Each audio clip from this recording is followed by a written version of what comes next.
These days, a large number of technical and engineering background students are appearing for civil services. And with their hard work, with their commitment, they are also doing very well in prelims and mains. However, when it comes to interview, there is a, I would say, twofold problem that I have been observing with students of technical and engineering background. One fold is where they are completely lacking in their knowledge of the engineering subject that they studied for more than 4 years and perhaps even worked in the same field after that.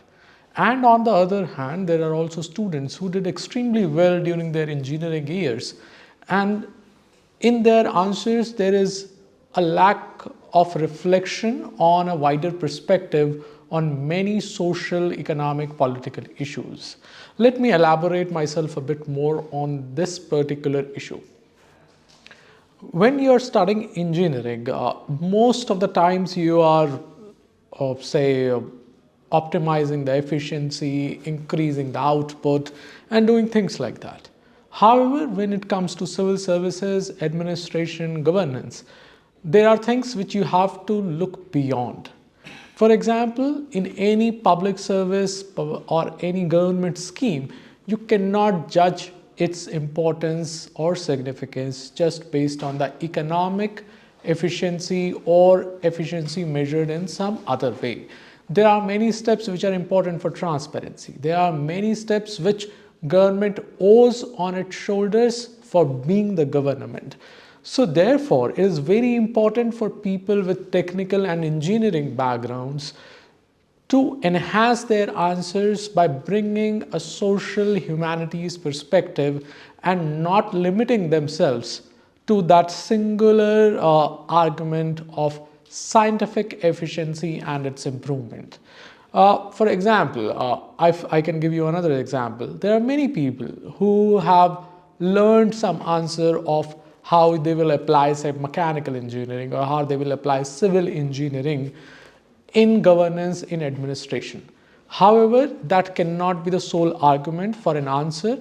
They have to move beyond these measures and look at the wider perspective from a governance, administration, from a social, political perspective, and only then they will be able to reach to a wholesome answer.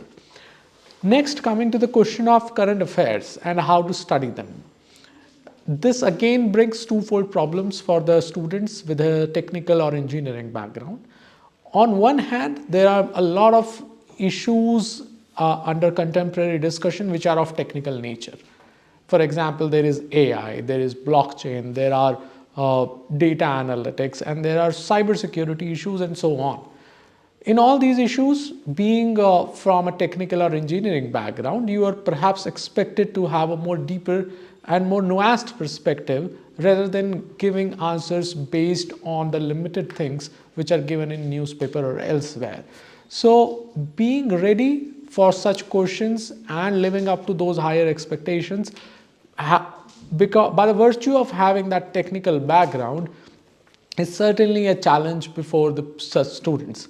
Secondly, when looking at some other current issue or some issue, confining yourself to the technical aspect of it is also not a good approach. When you are aspiring for a generalized services like IAS or IPS, you cannot afford to remain limited to the technical perspective, and some empathy, some compassion towards weaker sections of the society, respect for the constitutional values like diversity, these should come into your answer and should help you giving an opinion which is not limited to the technical answer of a factual question. So I think these would be my tips for the people with engineering and technical backgrounds. I hope they may be of some help to the students. Thank you.